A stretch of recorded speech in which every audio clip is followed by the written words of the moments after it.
Hello everyone, सभी प्यारे बच्चों का वेलकम करता हूँ। आज द हिंदू के एडिटोरियल को छोड़ के टाइम्स ऑफ इंडिया के इस प्यारे से आर्टिकल को कवर करेंगे। रीज़न इन मैडनेस इसका टाइटल है। ह्यूमन साइकोलॉजी के ऊपर लिखा हुआ है। हम में से कुछ लोग अलग तरीके से सोचते हैं और अलग तरीके से सोचने वाले लोगों को बेतुका या पागल समझा जाता है समाज में। लेकिन अलग तरीके से सोचना क्यों ज़रूरी है सोसाइटी और समाज के चलने के लिए, इस आर्टिकल में आप देखेंगे। मुझे बड़ा इंटरेस्टिंग लगा ये आर्टिकल। चलिए शुरू करेंगे इसको अपने क्विज़ के साथ में। अपनी क्लास एक ऑल राउंड क्लास होती है जिसमें कॉम्प्रिहेंशन, रीडिंग, वोकैब, ग्रामर हर पोर्शन को कवर करते हैं एग्ज़ाम्स के लिए।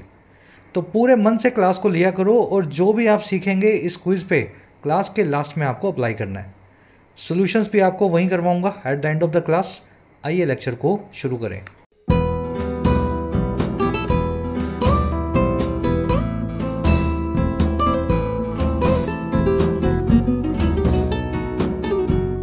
ऑलराइट, रीज़न इन मैडनेस।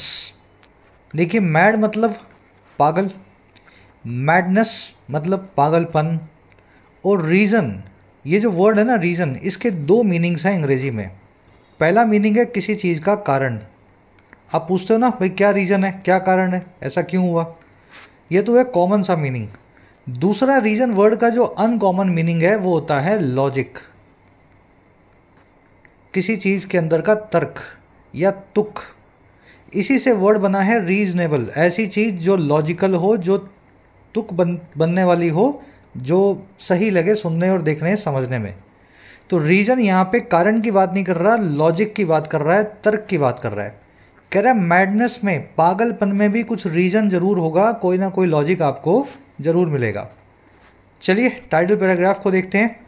अब जैसे मैंने आपको दो मीनिंग्स बताए इस रीजन वर्ड के, इस तरीके से मीनिंग्स को पकड़ना सीखो। अंग्रेजी में एक सिंगल वर्ड जो है मल्टीपल मीनिंग्स रख सकता है। आपका ये ड्यूटी है, फर्ज है कि आप जितने मीनिंग्स हो उनके समझ पाएँ, है ना, हर वर्ड के।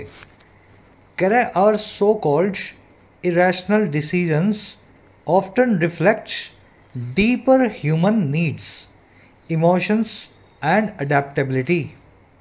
कह रहा है हमारे जो सो कॉल्ड इरेशनल डिसीजंस हैं, देखिए डिसीजंस यानी फैसले, आवर यानी कि हमारे, इरेशनल मतलब जिसमें रैशनल ना हो, जिसमें लॉजिक ना हो, इरेशनल मतलब बेतुके, और सो कॉल्ड इसको हिंदी में बोलते हैं तथाकथित। भाई हम उनको बोलते हैं रैशनल, सब उनको बोलते हैं रैशनल, वो तथाकथित इस प्रकार से बुलाए जाते हैं रैशनल, है ना। चाहे वो हैं या नहीं वो बाद में देखेंगे। तो कह रहे हैं हमारे जो तथाकथित बेतुके डिसीजंस हैं, अक्सर या ऑफ्टन वो रिफ्लेक्ट करते हैं, दिखाते हैं। और किस चीज़ को? इन पांचों चारों चीज़ों को। पहली चीज़ है डीपर ह्यूमन नीड्स को, हमारे अंदर बसी हुई मानवीय ज़रूरतों को, हमारे इमोशंस को, और हमारी अडेप्टेबिलिटी को। अडेप्टेबिलिटी का मतलब होता है किसी चीज़ के सामने ढलने की ताकत, किसी चीज़ को अपनाने की या उससे उसके हिसाब से खुद को ढालने की ताकत। ठीक है, वर्ड्स बहुत अच्छे अच्छे आए हैं आज वोकैब के, पर आर्टिकल मज़ा आएगा आपको पढ़ के और नई वोकैब भी सीखोगे। इस सेंटेंस का मीनिंग ये है, आप कभी कभी देखोगे कोई आदमी बहुत खुश हो जाएगा अचानक से, कभी बहुत गुस्सा हो जाएगा, कभी कोई इंसान जो आपको ऐसा दिखेगा जो बिल्कुल नहीं बोलता है, और कभी ऐसा दिखेगा कोई आदमी जो सबसे बात करता है, हंसता है, खेलता है। तो ये सब आपको इरेशनल बिहेवियर्स लगेंगे, बहुत ज़्यादा बोलना भी और बहुत कम बोलना भी। कह रहा है यही रैशनल डिसीजंस जो होते हैं हमारी लाइफ के, जो तथाकथित तौर पे रैशनल हैं लेकिन वास्तव में रैशनल नहीं होते वो। ये जो सारे डिसीजंस हैं ये दिखाते हैं, रिफ्लेक्ट करते हैं हमारे अंदर के इन गुणों को, हमारे इमोशंस को, हमारी ज़रूरतों को, और हमारी अपने आप को ढालने की ताकत को। चलिए आगे डिटेल में देखेंगे ये सारे गुण हमारे इन डिसीजन से कैसे जुड़े हुए हैं। डिसीजंस सब्जेक्ट है, रिफ्लेक्ट इसकी वर्ब है, प्लूरल सब्जेक्ट, पीछे एस लगा हुआ है, प्लूरल ही वर्ब है बिना एस के। चलिए इरेशनल मैंने आपको बता दिया। रैशनल मतलब तुक भरा, ऐसी चीज़ जिसमें कुछ मज़ा हो, समझदारी हो। इरेशनल मतलब बेतुका, है ना, बेतुका। चलिए आगे बढ़ के इस आर्टिकल की सारी वोकैब पर नज़र डालते हैं। 4-5 वर्ड्स हैं, शुरू में देख लो ताकि इसको स्मूथली पढ़ सको। क्लास को अभी से एक लाइक दे दो, एक शेयर दे दो। आपका एक छोटा सा लाइक और शेयर का जो एक्ट है चैनल को और क्लास को सपोर्ट करता है बहुत आगे तक, है ना। साथ ही YT ऐप पे आप तैयारी कर सकते हैं अपने एग्जाम्स की, चाहे SSC हो, डिस्क्रिप्टिव राइटिंग हो, UPSC का हो या बैंकिंग का हो। ऐप का लिंक कमेंट सेक्शन में दिया गया है। राइटिंग के कोर्स में आप सीख सकते हैं राइटिंग लगभग 60 से 70 घंटों में। फ़ायदा आप ले सकते हैं इस कोर्स का। UPSC के कोर्स में आप अपना मीडियम चेंज कर सकते हैं, किसी और लैंग्वेज से इंग्लिश में माइग्रेट कर सकते हैं। UPSC के सभी एस्पेक्ट्स कवर्ड हैं, answer writing, essay writing, descriptive writing, CSAT। SSC और बैंकिंग के कोर्स में आपको सारे वैरायटी के क्वेश्चन सोल्व करना सिखाया जाता है। 100 से 1.25 घंटों के कोर्सेज हैं, आप भरपूर अपनी प्रैक्टिस कर सकते हैं। कोई क्वेश्चन हो, क्वेरी हो, टीम का नंबर है व्हाट्सएप, आप इस नंबर पे टीम से जुड़ सकते हैं वाया व्हाट्सएप। चलिए वोकैब शीट है अपनी, रीजन इन मैडनेस। शुरू करेंगे ट्रांसेंड से। थोड़ा मैं इसको कर देता हूँ जूम इन ताकि आप देख सको। ट्रांसेंड जो है ना, बड़ा आपको लगेगा एक एडवांस सा वर्ड है, कॉम्प्लिकेटेड वर्ड। ट्रांसेंड वर्ड का मीनिंग बड़ा आसान है। इसका मतलब होता है पार जाना, गो बियॉन्ड करना। Language and culture transcend borders. जो भाषा और संस्कृति है वो बॉर्डर्स के पार जाती है, सीमाओं के परे भी आपको मिलेगी। आप हिंदुस्तान से पाकिस्तान जाएंगे, ना बहुत भाषा बदलेगी, ना बहुत कल्चर बदलेगा, ना बहुत जो है खाना बदलेगा। सब चीज़ें आपको बॉर्डर के दोनों तरफ ऑलमोस्ट एक जैसी मिलेंगी। सरपास करना भी ट्रांसेंड का सिनोनिम है। आज आप इस वर्ड को आर्टिकल में देखेंगे। देखो ये वर्ड तो नहीं आएगा, लेकिन गो बियॉन्ड नाम का फ्रेज आएगा, पार जाना। ठीक है, तो ट्रांसेंड वर्ड से जुड़ा हुआ है, इसलिए वर्ड मैं आपको आज करवा देता हूँ। अगला वर्ड है अपने पास इंटीग्रल। हर वो चीज़ इंटीग्रल है जो आपसे इनसेपरेबल है, जो आपसे अलग नहीं की जा सकती, आपका एक अभिन्न हिस्सा है, इनसेपरेबल पार्ट है। जैसे अगर आपको सिलेक्शन लेना है, जो भी एग्ज़ाम आप प्रिपेयर कर रहे हैं, तो पढ़ाई उसका इंटीग्रल पार्ट है। पढ़ाई को आप अलग नहीं कर सकते हो। ऐसा नहीं हो सकता कि सब कुछ किया मैंने, पढ़ाई नहीं की और मेरा हो गया, है ना। तो इंटीग्रल पार्ट है पढ़ाई का, सिलेक्शन का पढ़ाई। वैसे ही risk is integral in stock markets. Stock markets में रिस्क भी अंतर्निहित होता है, इंटेग्रल होता है। अब देखो इंटेग्रल वर्ड को आप इनहेरेंट, इननेट, इमानेंट, इन सारे वर्ड से भी बता सकते हैं। और इननेट तो बड़ा कॉमन सा वर्ड है, ऐसी चीज़ जो आपके नेचर का पार्ट हो, आपकी प्रकृति का हिस्सा हो। आपकी प्रकृति कभी नहीं बदलेगी। चिता समान होता है, इंसान का जैसा बन जाए 25-30 सालों में, फिर वो 60-70-100 तक वैसे रहेगा ऑलमोस्ट। तो इननेट वो चीज़ है जो आपके नेचर का पार्ट बन चुकी है, सहज हो चुकी है, स्वाभाविक हो चुकी है। तो ये वर्ड आपको याद रखना है, अच्छा वर्ड है। अगला वर्ड है अपने पास एम्ब्रेस। एम्ब्रेस, देखिए ब्रेस का मतलब होता है पकड़, मजबूती से, और एम्ब्रेस का मतलब होता है किसी को मजबूती से पकड़ना, लेकिन गले लगाना, हाथ से नहीं, गले लगा के पकड़ना। अब किसी को आपने गले लगाया है तो इस चीज़ के दो मीनिंग्स हैं। पहला मीनिंग तो ये है, उस आदमी को आपने सच में गले लगा लिया, कोई दोस्त मिला, यार मिला, दोस्तनी मिली, है ना, बहुत दिनों बाद, तो आपने गले लगा लिया। दूसरा मीनिंग ये है जी एम्ब्रेस का, आपने किसी ख्याल को, आइडिया को, आइडियोलॉजी को गले लगा लिया। आप आज से राइट विंग नेशनलिस्ट बन गए, आप कल से लेफ्ट विंग को आपने अपना लिया। जीवन में किसी चीज़ को जब आप अपना लेते हैं, किसी ख्याल को, तब भी आप उसको एम्ब्रेस करते हैं, बिल्कुल दोस्त को गले लगाने जैसा है। तो ये वर्ड जो है दोनों चीज़ों को बताएगा, ठीक है ना। फिजिकली गले लगाओ या किसी चीज़ को अपनाओ। The world needs to embrace solar energy. दुनिया को ज़रूरत है गले लगाने की या अपनाने की सोलर एनर्जी को। और क्यों? To fight climate change, climate change को फाइट करने के लिए। देखिए इसको स्पाउस करना भी बोलते हैं। स्पाउस होता है आपका बेटर हाफ, आपका हस्बैंड या आपकी वाइफ। अगर किसी चीज़ को गले लगा रहे हो, किसी ख्याल को अपना रहे हो, तो उसको बिल्कुल अपने हस्बैंड और वाइफ की तरह आप गले लगा रहे हैं, समझ रहे हैं ना। तो स्पाउस वर्ड जो है इस तरीके से सिनोनिम बनेगा। चलिए आगे बढ़ते हैं नेक्स्ट वर्ड की तरफ। वोकैब डिटेल में इसीलिए करवा रहा हूँ, एक एक चीज़ को पकड़ के आप समझ पाओ, है ना। चलो अब ये जो ब्रेस आपने देखा, अभी करवाया मैंने वर्ड, इससे एक ईडियम फ्रेजल वर्ब भी बनती है। जितने बच्चों को याद है कमेंट्स में डालना। फ्रेजल वर्ब है जी brace for, BRACE, brace, FOR, for. बहुत अच्छे से करवाई हुई है, पिछले वीक में 2 बार आई थी।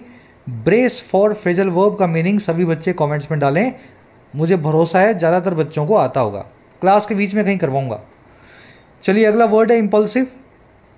देखिए इम्पल्सिव का मतलब होता है ऐसी चीज़ जो इम्पल्स पे हो जाए, और इम्पल्स का मतलब होता है मूडी बना। मान लीजिए आप लेने गए थे कुछ 5,000 का सामान शॉपिंग करने, लेकिन आपको कुछ ऐसा पसंद आ गया 50,000 का, वो भी ले आए। तो ये आपने इम्पल्सिव बाइंग की है, अनप्लैंड बाइंग थी, एकदम आपका मूड बना और आपने किसी काम को कर दिया। अंग्रेजी में इम्पल्सिव बोलते हैं या इसको स्पॉन्टेनियस बोलते हैं, जो ऑन द स्पॉट हो जाए, जिसके बारे में आपने सोचा ना हो, समझ पा रहे हो ना, कोई प्लानिंग ना की हो। Impulsive decisions can make you regret letter.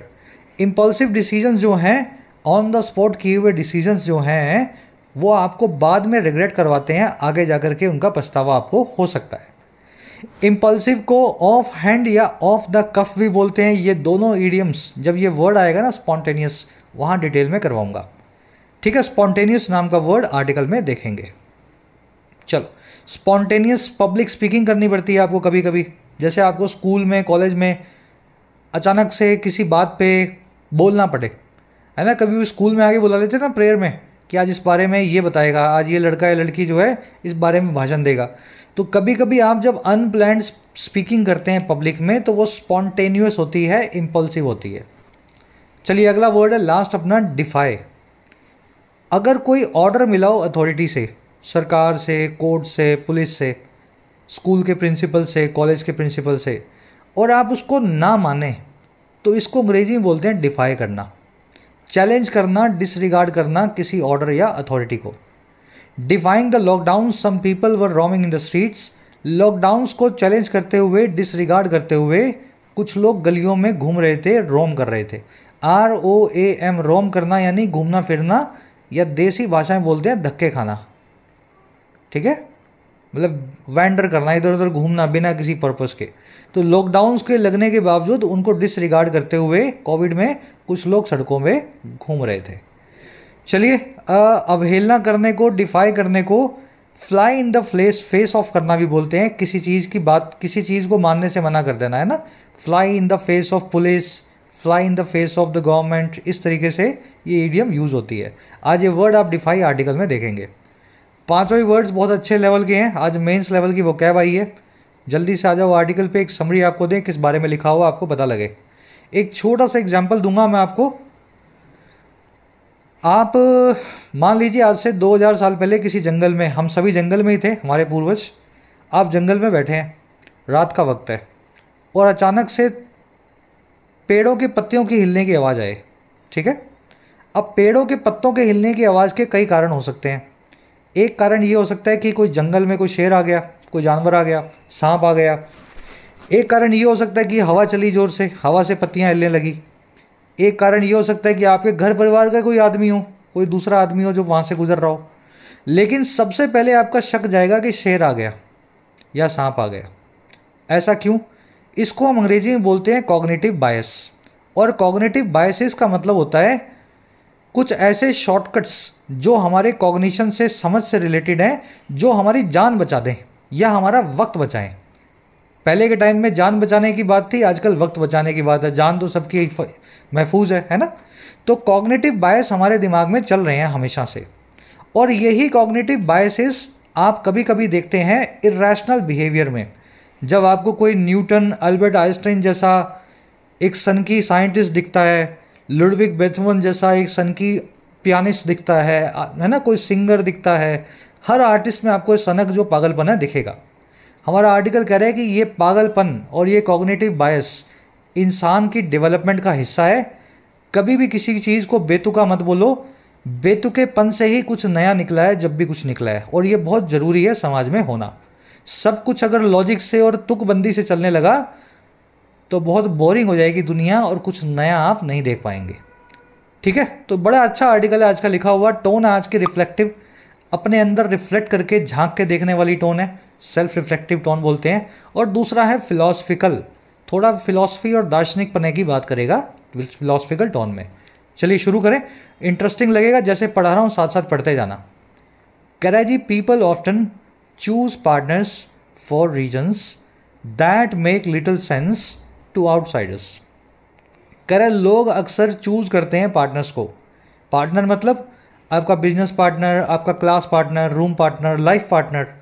कह रहा है लोग अपने जोड़ीदारों को चूज करते हैं अक्सर ऐसे रीजन से, ऐसे कारणों से, वो रीजन्स जो मेक करेंगे लिटिल सेंस, जिनका सेंस बहुत कम निकलेगा बाहर वालों के लिए, आउटसाइडर्स के लिए। आउटसाइडर मतलब somebody who is not related to you, who is not concern with your life, है ना। आप देख के कई बार बोलोगे अच्छा ये इसकी बीवी है, ये इसका पति है, आपको लगेगा अजीब है, लेकिन उन दोनों की बहुत अच्छी जम रही है, आप बेगानी शादी के दीवाने अब्दुल्ले हो। तो ये रीजन्स जो हैं आपको समझ में नहीं आएंगे। पीपल की वर्ब है चूज, ठीक है। दैट की वर्ब है मेक, दैट आया रीजन्स के लिए। जब भी रिलेटिव प्रोनाउन किसी एंटीसीडेंट के लिए आएगा, उस एंटीसीडेंट के हिसाब से अपनी वर्ब लेगा। रीजन्स प्लूरल है तो दैट की वर्ब प्लूरल है। यहाँ रीजन लिखा होता तो दैट की वर्ब भी सिंगुलर हो सकती थी। लिटिल मैंने आपको कल ही करवाया था, लिटिल और फ्यू में क्या फ़र्क है, कब इनके आगे अ लगेगा, कब नहीं लगेगा, कल की क्लास को चला लेना। लिटिल जब बिना अ के आता है इसका मतलब होता है ना के बराबर। तो ऐसे रीजन्स जिनका ना के बराबर या लिटिल सेंस निकलता है बाहर वालों के लिए। करेजी but these choices are fuelled by emotional needs and connections that go beyond mere logic. करे लेकिन ये सारी चॉइसेस जो होती हैं ये फ्यूल्ड होती हैं। अब इस वर्ड को देखना, फ्यूल। आपकी गाड़ी में, एक्टिवा में, आपकी कार में जो ईंधन डलता है उसको फ्यूल बोलते हैं ना। फ्यूल एक नाउन है किसी चीज़ का, ईंधन, जिस चीज़ से वो आगे कोई चीज़ आगे चले। और फ्यूल एक वर्ब भी है, इसका मतलब होता है किसी चीज़ में ईंधन डाल के उसको आगे बढ़ाना। जैसे कार को आप फ्यूल करते हैं पेट्रोल से, कह रहा है उसी तरीके से इन चॉइसेस की गाड़ी में पेट्रोल डलता है, ये फ्यूल्ड होती हैं उस इमोशनल नीड और कनेक्शन से जो गो बियॉन्ड होगा, जो ट्रांसेंड करेगा, पार चला जाएगा खाली खाली लॉजिक के। तो आपको लॉजिक से समझ में नहीं आएंगी ये चीज़ें कि किसने किसको अपना पार्टनर बनाया और क्यों बनाया, उसके पीछे और भी कई चीज़ें हो सकती हैं। चॉइसेस की वर्ब है आर फ्यूल्ड। फ्यूल मैंने आपको बता दिया, पैसिव में लिखा हुआ है, समझ रहे हो ना, आर प्लस में वर्ब की थर्ड फॉर्म। एक्टिव पैसिव जरूर पकड़ा करो। चॉइसेस को फ्यूल किया जाता है, उत्तेजित किया जाता है इमोशनल नीड्स और कनेक्शन से। नीड्स एंड कनेक्शंस के लिए दैट आया, वर्ब है go beyond. Again needs and connections plural है तो दैट की वर्ब भी प्लूरल है। गो बियॉन्ड करना, ट्रांसेंड करना, किसी चीज़ के पार जाना, सरपास करना। मेयर का मतलब होता है सिर्फ या ओनली। कैरेजी love then can be seen as a deeply rational response to an innate desire for connection and belonging।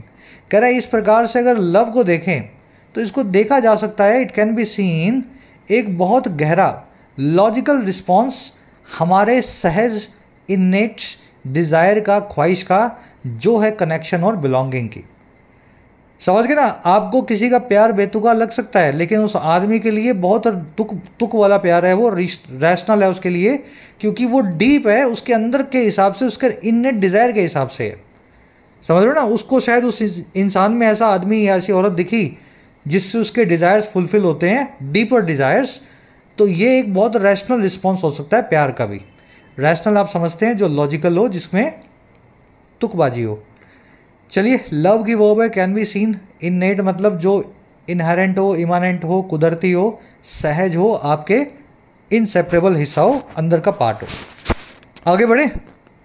हर चीज़ को समझा के इसलिए चल रहा हूँ मैं, नींद अगर बीच में कोई लाइन मिस कर दोगे तो आर्टिकल का मीनिंग नहीं निकलेगा। कह रहा है जी enter cognitive biases where irrationality truly shines. कह रहा है अगर एंटर करें कॉग्निटिव बाइसिस को, ये फ्रेज देख लेना, enter cognitive biases, enter USA, enter India, enter the world of exams. इसका मतलब होता है इस चीज़ के अंदर घुस के देखो। अगर मैं आपको बोल रहा हूँ ना enter the world of competitive exams, तो इसका मतलब मैं आपको ये कह रहा हूँ कॉम्पिटिटिव एग्जाम्स की दुनिया में आकर के देखो। तो कह रहे हैं जी कॉग्निटिव बाइसेस की दुनिया में आकर के देखो, एंटर दीज बाइसेस, जहाँ पे इरैशनैलिटी सच में शाइन करती है, सच में चमक करके उभर करके आती है। रैशनैलिटी यानी तुक, किसी चीज़ के अंदर का तुक, इरैशनैलिटी मतलब बेतुकापन। तो कॉग्निटिव बायसेस में आपको बहुत बेतुकापन देखने को मिलेगा। अब ये कॉग्निटिव बायसेस क्या होते हैं वो मैंने आपको बताया था। जंगल में पत्ता हिला, आपको ना अपना घर वाला लगा ना हवा लगी, आपको लगा सांप है या शेर है। तो ये आपका कॉग्निटिव बायस है, एक मेंटल आपने प्रेजुडिस बनाया हुआ है कि रात में जब पत्ते हिलते हैं तो शेर आता है। वो इसलिए तो कि आप अपनी जान बचा सकें, अपने आप को सर्वाइव करवा सकें। तो ठीक है, कॉग्निटिव बायस इस तरह के होते हैं, आपके इंटेलेक्चुअल मेंटल मॉडल्स होते हैं कॉग्निटिव बायसेस।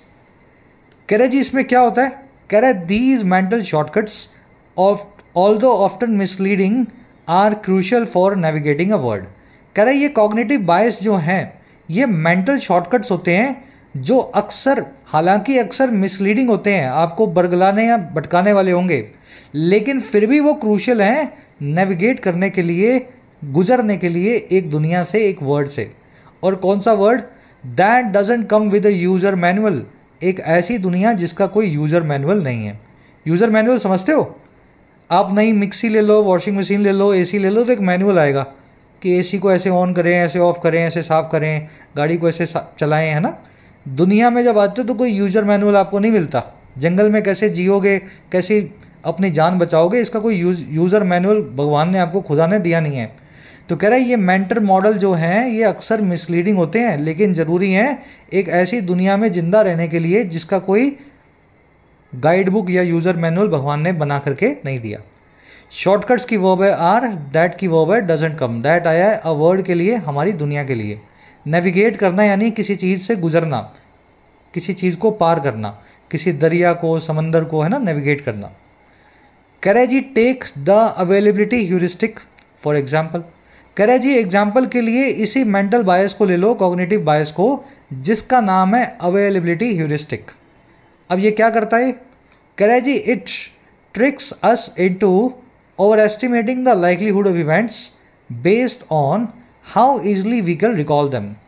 कह रहे ये एक ऐसा मेंटल मॉडल है, एक कॉग्निटिव बायस है, एक शॉर्टकट है हमारा हज़ारों सालों का, अवेलेबिलिटी ह्यूरिस्टिक, जो ट्रिक करता है हमें, जो पागल बनाता है हमें। ट्रिक करना यानी किसी चीज़ के अंदर हमें ले जाना पागल बना के, जो हमें पागल बना के ले जाता है ओवर एस्टिमेट करने में, ज़रूरत से ज़्यादा अंदाज़ा लगाने में उस लाइकलीहुड का या पॉसिबिलिटी का, ऐसे इवेंट्स या घटनाओं की जो आधारित होगा कि कितना आसानी से हम उनको रिकॉल कर सकते हैं, उनको याद कर सकते हैं। कोई घटना जो आपको बड़ी जल्दी याद आ जाए, आपके दिमाग में बैठी हो, वो घटना आपको हमेशा बड़ी लगेगी बजाय उस इवेंट के जो आपके दिमाग में इजीली ना आता हो। इट की वर्ब है ट्रिक्स, वी की वर्ब है कैन रिकॉल देम। अब एग्जाम्पल देगा आपको इस चीज़ का। एग्जाम्पल क्या है, कह रहा है that is why people fear plane crashes more than car accidents. यही रीज़न है कि लोगों को प्लेन क्रैशेस का ज़्यादा डर लगता है। पीपल फियर प्लेन क्रैशेस, और कितना ज़्यादा लगता है, मोर बजाय कार एक्सीडेंट्स के। कह रहे जी despite the latter being far more common. कह रहे बावजूद, डिस्पाइट लेटर के यानी बाद वाले के। पहले वाला क्या था, प्लेन क्रैश, ये फॉर्मर है, बाद में जिसका नाम आया वो है कार एक्सीडेंट, ये लेटर है, ठीक है। कह रहे बावजूद बाद वाली घटना के या कार एक्सीडेंट्स के, बीइंग या होने के, बहुत ज़्यादा कॉमन। आप सड़क पे निकल जाओ, हाईवे पे 2-3 एक्सीडेंट्स आपको दिख जाएंगे 200-250 किलोमीटर की ड्राइव में, लेकिन आपको प्लेन एक्सीडेंट्स फिर भी बहुत ज़्यादा फियरफुल लगते हैं, जो कि साल में, 2 साल में, 5 साल में एक बार होते हैं। क्योंकि प्लेन एक्सीडेंट्स, प्लेन क्रैशेज आपके दिमाग में बैठे हुए हैं, आपको लगता है कि बड़ी घटना है। आप प्लेन में बहुत सेफ़ हैं बजाय किसी कार के, कार में तो रोज़ हज़ारों जाने जाती हैं। तो ये होता है जी अवेलेबिलिटी ह्यूरिस्टिक, समझ गए। दैट की वर्ब है इज़, पीपल की वर्ब है फेयर। चलिए एक छोटा सा ग्रामर कॉन्सेप्ट है, आपको करवाता हूँ, ये पूरा कर लो पहले पैराग्राफ। कह रहा है while seemingly rational this bias helps us make snap judgements without drowning in over analysis. अब कह रहा है ये बायस हमारे काम क्या आता है, अगर आपको गलत गलत सब कुछ लग रहा है इससे, तो काम क्या काम आता है। कह रहा है जहाँ देखने में सीमिंगली ये आपको बेतुका लगेगा, आपको लगेगा ये उल्टा सीधा बायस है, कह रहा है यही बायस आपको मदद भी करता है स्नैप जजमेंट्स को मेक करने में, फटाफट से फैसलों को लेने में। स्नैप यानी एकदम चुटकी के दम पे, एकदम चुटकी में किसी काम को करते हो ना, वो होता है स्नैप। तो एक चुटकी के दम पे आपको जजमेंट लेने में मदद करता है, बिना अपने आप को डुबाए या ड्राउन किए ज़रूरत से ज़्यादा विश्लेषण या ओवर एनालिसिस में। तो ये बायस आपके इसी काम आएगा, आपको फटाफट जजमेंट लेनी होगी, वहाँ पे आपका टाइम वेस्ट नहीं होने देगा। पर ज़्यादातर आपसे इससे जो जजमेंट लोगे वो उल्टी भी पड़ेगी। आपको लगेगा कि कार बड़ी सेफ़ है, लेकिन होता वास्तव में एरोप्लेन सेफ़ है, कार में तो बहुत हादसे होते हैं। समझे आप इस सेंटेंस को पूरा, ये पूरा जो पैराग्राफ है। चलिए दैट की वर्ब है इज़, पीपल की वर्ब है फियर, बायस की वर्ब है हेल्प्स। आपको मैं ह्यूरिस्टिक बायस का एक और एग्जांपल देता हूँ, थोड़ा और आपके दिमाग में बैठे ना। आपने सेलिब्रिटी डिवोर्सेस के बारे में सुना होगा, जॉनी डेप और एम्बर हर्ड का हो गया, फिर ऋतिक रोशन और उसकी सुजैन खान का हो गया। बड़े बड़े डिवोर्स सुने ना आपने, आपको लगता है कितनी बड़ी घटना है डिवोर्स, है ना, इन दोनों बड़े बड़े लोगों के डिवोर्स कैसे हो रहे हैं। लेकिन डिवोर्सेस समाज में आपके अड़ोस पड़ोस में भी खूब हुए होंगे, आपने उनकी तरफ ध्यान नहीं दिया, इसलिए आपको जॉनी डेप और एम्बर हर्ड का, ऋतिक और सुजैन खान का डिवोर्स बहुत बड़ा लगता है। बहुत बड़ी बात नहीं है ये, डिवोर्सेस दुनिया भर में हो रहे हैं, बस उन लोगों के जिनके हो रहे हैं जिनके बारे में आपने सोचा नहीं कभी, वो आपको छोटे लगते हैं। तो इस तरीके से ये जो अवेलेबिलिटी ह्यूरिस्टिक है ना, जिन चीज़ों के दिमाग में आपके फितूर बैठे हैं उन चीज़ों को बड़ा समझता है, ऐसा बताता है आपको बड़ा बना के। चलिए अब एक ग्रामर कॉन्सेप्ट करवा दूँ आपको फटाफट, वैसे कॉन्सेप्ट तो वोकैब का ही है। एक वर्ड है रिकॉल, इसका मतलब है याद करना, और एक वर्ड है रिमाइंड या रिमेंबर। चलो रिमेंबर छोड़ो, रिकॉल और रिमाइंड को ले लो। रिकॉल का मतलब है याद करना और रिमाइंड का मतलब है याद करवाना। जैसे आप कोई चीज़ भूल गए, आपको कोई मूवी का नाम याद नहीं आ रहा, आपको किसी का फ़ोन नंबर याद नहीं आ रहा, तो आप उसको रिकॉल करने की कोशिश करेंगे। कोई आदमी दिख गया, उसका नाम याद नहीं आ रहा, तो आप उसके नाम को रिकॉल करेंगे जब खुद कुछ याद करने की कोशिश कर रहे होते हैं। लेकिन अगर आप मुझे याद दिलवाएं कि तुम्हें तो यार 10 बजे टिकट बुक करनी थी, तुम्हें तो यार 5 बजे निकल जाना था, निकले नहीं अभी तक, समझ रहे हो। जब किसी को याद करवाते हैं तब आप उसको रिमाइंड करते हैं, ठीक है। तो ये दोनों वर्ड्स याद रखना। एक और वर्ड है रिमेंबर, जो कि रिकॉल से काफ़ी मिलता जुलता है। रिमेंबर का मतलब होता है किसी चीज़ की याद ताज़ा करना।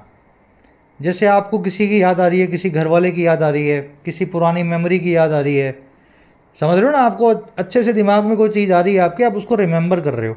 रिकॉल में आप याद करने की कोशिश कर रहे होते हो, आप फ़ोन नंबर भूल चुके हो, सामने वाले का नाम आपको याद नहीं आ रहा। तो रिमेंबर रिकॉल ऑलमोस्ट एक जैसे ही वर्ड्स हैं, थोड़ा सा इनमें डिफरेंस है।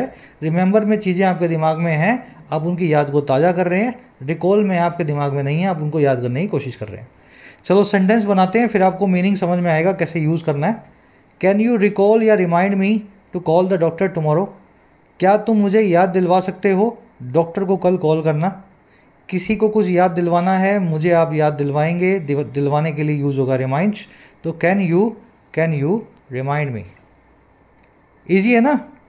आई कैन विविडली रिकॉल या remind the day we first met. मैं धुंधले तौर पे विविडली रिकॉल या रिमाइंड कर सकता हूँ उस दिन को जिस दिन हम पहली बार मिले थे।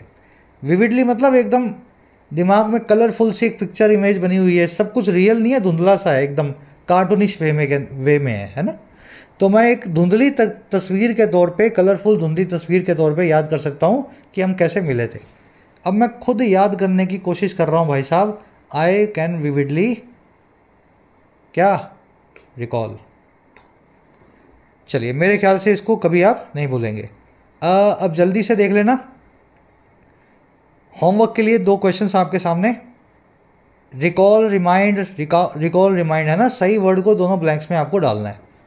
ट्राई देना खुद से और कमेंट्स में डालना, देखें कितने बच्चे इस कॉन्सेप्ट को पकड़ पाए। इतना लिख देना, रिकॉल रिमाइंड के बाद में लिख दो हर ऑफ देयर एडवेंचर, और फिर रिकॉल रिमाइंड के बाद में लिख दो जो भी लगा रहे हो एवरी डिटेल, है ना। आधा आधा इतना जो आंसर है, मेन पॉइंट वही जो आप अपने कमेंट्स में पोस्ट करें। चलिए आपको वहीं बताएंगे सही क्या है गलत क्या है। आगे बढ़ते हैं। कह रहा जी these biases are the brain's way of saving energy. ये वो बायसेस हैं जो ब्रेन का तरीका है, दिमाग का तरीका है सेव करने का एनर्जी को। और कैसे? Making quick decisions amidst uncertainty, बनाते हुए या लेते हुए फटाफट से फैसलों को अनसर्टेनिटी या अनिश्चितता के चलते हुए। तो ये बायस आपका वक्त बचाने की कोशिश करने के लिए डेवलप हुए हैं। बायसेस की वर्ब है आर, अमिट्स का मतलब है इस चीज़ के चलते, in the middle of something. कह रहे sure they lead to errors but they also showcase the mind's adaptability. कह रहे ये बात पक्की है कि ये बायस एरर्स की तरफ लीड करेंगे, आपके पास कभी कभी गलत कंक्लूजन्स आएंगे, लेकिन ये शोकेस भी करेंगे, दिखाएंगे भी माइंड की अडेप्टेबिलिटी को, आपके दिमाग के खुद को ढालने की ताकत को। समझ पा रहे हो? आपने 3 बार कोई घटना आपके साथ हुई, चौथी बार आपने उस घटना के होने से पहले उसका अंदाज़ा लगा लिया। यही तो बायस है। बादल देखा और आपको लगा बारिश आएगी, चाहे बारिश लाख ना आए, पर आपको अंदाज़ा हो चुका है, आपका दिमाग जो है अपने आप को ढाल चुका है कि जब काला काला बादल होगा बारिश आने के आसार होंगे। तो ऐसा ये आपको एक सुपर पावर की तरह काम करते हैं। कह रहा है जी, instead of chasing after perfect rationality like it's some holy grail, maybe we should embrace our irrational side. कह रहा है इसलिए बजाय या इंस्टेड ऑफ चेज करने के परफेक्ट रैशनैलिटी को, परफेक्ट मतलब जो एकदम आइडियल है, और रैशनैलिटी मतलब लॉजिक पना। कह रहे जी परफेक्ट लॉजिक को चेज करने की बजाय, उसका पीछा करने की बजाय, जैसे कि लाइक ये कोई होली ग्रेल है। होली ग्रेल क्या होता है? एक ऐसी चीज़ जिसको जो सबको चाहिए, है ना। जिस लास्ट सपर के अंदर जीसस ने जिस ग्लास में शायद वो सबको वाइन पिलाया था, उसको ग्रेल बोलते हैं, होली ग्रेल। वहाँ से अगर क्रिश्चियनिटी से बाहर निकाल लें तो होली ग्रेल एक ऐसी चीज़ है जो हर आदमी चाहता है ना, सबको चाहिए। तो कह रहे जी आप परफेक्शन या रैशनैलिटी को पीछा करने की बजाय, इसको होली ग्रेल मानने की बजाय, शायद में भी हम सबको अपना लेना चाहिए अपनी इरेशनल साइड को। ठीक है ना, जो आपके अंदर की बेतुकी चीज़ें हैं वो भी आपका ही हिस्सा है, वो भी आपके काम आने वाली चीज़ें हैं। चलिए, इट की वर्ब है इस, वी की वर्ब है शुड इम्ब्रेस। इम्ब्रेस और स्पाउस दोनों एक दूसरे के सिनोनिम्स हैं। ये वर्ड्स दोनों आप देख चुके हैं ऑलरेडी। इन दोनों का उल्टा एक और वर्ड है स्ट्रेंज, जो मैंने आज आपसे आर्टिकल में पूछा है। स्पाउस में आप किसी को स्पाउस बना रहे हो, गले लगा रहे हो, हस्बैंड या वाइफ बना के। स्ट्रेंज में आप किसी को स्ट्रेंजर बना रहे हो, अजनबी बना रहे हो, आपने जिसको गले लगाया था उससे दूरी बना रहे हो। समझ गए ना, किसी चीज़ को दूर करना अपने से, स्ट्रेंज करना। चलिए, कह रहे जी it's a testament to our humanity, a cocktail of logic, emotion, experience and instinct. कह रहा है ये जो बायसेस हैं, जो कभी कभी गलत हो जाते हैं, मेंटल मॉडल्स, ये गवाह हैं, सबूत हैं, टेस्टामेंट है हमारे अंदर के इंसान का। और इंसान क्या है? इंसान एक कॉकटेल है, एक ब्लेंड है, एक कंकॉक्शन है, एक मिक्सचर है इन सभी चीज़ों का। कभी लॉजिक का, कभी भावनाओं का, कभी तजुर्बे का, एक्सपीरियंस का, और कभी आपकी इंस्टिंक्ट का, आपके सेकंड नेचर का। इंस्टिंक्ट क्या होती है? किसी ने आपको मारा, आप हाथों हाथ उसके एक रख दोगे। पीछे कुत्ता भागेगा तो अचानक से आप भागने लगोगे, पाँव में चोट भी लगी होगी तो। ये आपके इंस्टिंक्ट्स हैं। पानी में डूबोगे तो हाथ पाँव चलने लगेंगे अपने आप। तो इंसान इन्हीं चीज़ों का तो मिक्सचर है, लॉजिक, इमोशन, एक्सपीरियंस और इंस्टिंक्ट। समझ पाए सेंटेंस को? कह रहा है जी rationality gives our decisions depth, making them richer and more personal. ये जो बेतुकापन है, यही हमारे डिसीजंस को गहराई देता है और कभी कभी बना देता है उनको और ज़्यादा रिच और ज़्यादा पर्सनल। अगर सभी सही डिसीजन लेते हो तो गलत डिसीजन जैसी कोई चीज़ ही ना होगी। जब किसी ने कभी गलत डिसीजन लिया होगा, वहीं से कुछ और एक नया कंक्लूजन निकला होगा। समझ पा रहे हो? कुछ नयापन लाने का आपके जीवन में तरीका यही है, आप कुछ डिसीजंस में रैशनैलिटी बरतो, ताकि आपके एक्सपीरियंस और अच्छे हों और अनुभव आपके पर्सनल हों। कह रहा है it is the reason we can create art, fall in love and have moments of spontaneous creativity. यही वो रीज़न है कि हम आर्ट को क्रिएट करते हैं। जब हम बेतुके हो रहे होते हैं तभी कुछ आर्टफुल कुछ काम करते हैं, कुछ म्यूज़िक लिखते हैं, कुछ कहानी, कुछ पेंटिंग बनाते हैं। यही वो रीज़न है जिससे हम प्यार में पड़ते हैं, और यही वो रीज़न है जिससे हम एक स्पॉन्टेनियस क्रिएटिविटी की मोमेंट्स को या क्षणों को जीते हैं। क्रिएटिविटी यानी कुछ नयापन, स्पॉन्टेनियस मतलब स्वाभाविक। आपने सोचा नहीं था लेकिन हो गया। आप सोच के गए थे बाहर बारिश होगी तो कहीं छुप जाऊंगा, लेकिन अचानक से बारिश हुई और आप उसमें नहाने लगे। समझ पाए? और आपको पता लगा कि मुझे एक नई तरह का डांस करना आता है नहाते हुए। ये एक नई क्रिएटिविटी आपने अपने अंदर खोजी। मैं आपको एग्जांपल दे रहा हूँ इस तरीके से आप समझ पाओ। तो यही रीजंस हैं, मतलब आपके अंदर का बेतुकापन है जो इन चीज़ों को जन्म देता है कभी ना कभी। कह रहा है जी ये कौन सी चीज़ें हैं? कह रहा है जी things that defy strict rationality but are essential to what makes life worth living. कह रहा है ये वो थिंग्स हैं जो डिफाई करती हैं, जो चुनौती देती हैं, अवहेलना करती हैं, डिसरिगार्ड करती हैं रैशनैलिटी को या लॉजिक को, स्ट्रिक्ट रैशनैलिटी को, लेकिन जो ज़रूरी है। और किस चीज़ के लिए? उस चीज़ के लिए जो बनाती है लाइफ को जीने लायक। ठीक है ना? बरसात में भीग जाना अचानक से कोई रैशनल बात नहीं है, बीमारी होंगे आप, लेकिन इसी से आप लाइफ को जीने के लिए कुछ नए पल चुराते हो, आपकी लाइफ को आप जीने लायक बनाते हो। इट की वर्ब है इस, वी की वर्ब है कैन क्रिएट, दूसरी वर्ब है फॉल, वी की वर्ब है have. We create art, we fall in love, we have moments of creativity. Things, चलिए, थिंग्स सब्जेक्ट नहीं है, थिंग्स के लिए दैट आया, दैट की वर्ब है डिफाई। डिफाई मतलब किसी चीज़ को चुनौती देना, ठीक है। दैट की दूसरी वर्ब है are, that defy rationality and that are essential. What की वर्ब है मेक्स। वर्थ और बिजी दो एक ऐसे एडजेक्टिव्स हैं इंग्लिश में, वर्थ और बिजी दो ऐसे एडजेक्टिव्स हैं जिनके बाद में हमेशा या तो नाउन आता है या वर्ब की आईएनजी फॉर्म आती है।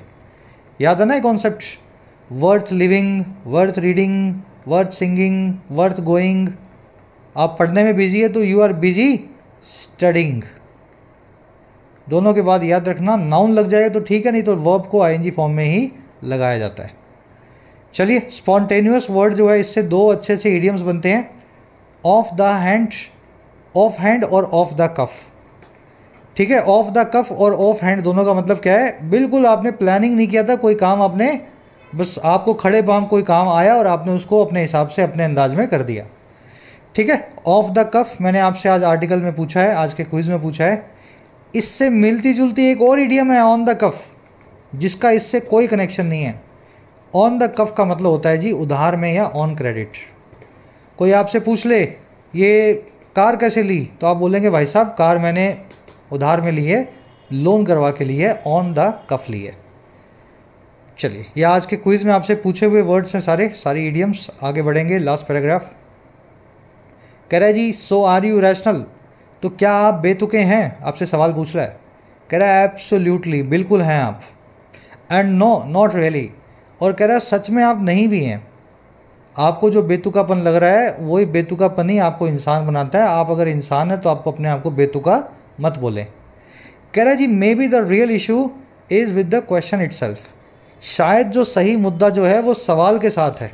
ये सवाल में ही कुछ मुद्दा है कि आप इरेशनल हैं या नहीं, ये सवाल ही गलत है। कह रहा है और क्यों, कह रहा है जी which oversimplifies human behaviour, जो ज़रूरत से ज़्यादा आसान बना रहा है, सिंप्लीफाई करके बताता है ह्यूमन बिहेवियर को, कॉम्प्लेक्स चीज़ों को बड़ा नॉर्मल बताने की कोशिश करने वाला सवाल है। सिंप्लीफाई करना, चीज़ों को सिंपल बनाना, ओवर सिंप्लीफाई करना, ज़रूरत से ज़्यादा सिंपल बनाना। आगे कह रहा है rather than labelling actions as rational or irrational we should acknowledge that our behaviour is a blend of both. कह रहा है बजाय, रादर देन बजाय लेबल करने के हमारे एक्शंस को बेतुका या तुक वाला, रैशनल और इरेशनल, कह रहा है बजाय इस काम में वक्त जाया करने के हमें एक्नॉलेज ही कर लेना चाहिए, इस चीज़ को ही मान लेना चाहिए कि हमारा बिहेवियर एक ब्लेंड है, एक मिक्सचर है दोनों चीज़ों का, ठीक है। वी की वर्ब है शुड एक्नॉलेज। रादर देन का मतलब होता है बजाय, ऊपर एक वर्ड आया था इंस्टेड ऑफ, इसका मतलब भी होता है बजाय। इंस्टेड ऑफ के बाद में वर्ब की आईएनजी फॉर्म आती है जो बिल्कुल ठीक थी, लेकिन रादर देन के बाद में वर्ब की बेस फॉर्म लगाई जाती है। टेक्निकली यहाँ पे लेबल आना चाहिए। अगर आईएनजी लगाना था तो फिर इंस्टेड ऑफ लिखते, मतलब दोनों का सेम है लेकिन दोनों की स्ट्रक्चर अलग अलग है, तो इस केस में रादर देन लेबल आपको लिखना चाहिए। कह रहा है जी इम्ब्रेस योर इरेशनैलिटी, अपनी इरेशनैलिटी को इम्ब्रेस करो, इसको गले लगाओ, इसको अपनाओ। क्यों, कह रहा it might just be the most rational decision you ever make, ये हो सकता है सबसे ज़्यादा लॉजिकल डिसीजन आपकी लाइफ का जो आप जीवन में लोगे। मतलब आपके जीवन का सबसे तुक भरा डिसीजन यही हो सकता है कि अपने अंदर की बेतुकी चीज़ों को अपना ले, इम्ब्रेस करें, स्पाउस करें। चलिए रैपअप करेंगे क्लास को। थोड़ा पढ़ने में आपको अजीबोगरीब मुश्किल लगा होगा, लेकिन ऐसे नए आर्टिकल्स पढ़ करके आपको कुछ नया एक्सपीरियंस मिलेगा। फर्स्ट क्वेश्चन पे आ जाओ। जो ऑथर है वो कैसे जस्टिफाई कर रहा है कॉग्निटिव बायसेस को डिसीजन मेकिंग में। कॉग्निटिव बायसेस मैंने आपको बताए थे, जैसे कि एक है ना, एक वो अवेलेबिलिटी वाला भी आया था, तो वो क्यों हमारे जीवन में होने चाहिए डिसीजन मेकिंग के वक्त, कैसे ऑथर उनको सही बताता है। 4 ऑप्शंस हैं, ट्राई करके बताओ।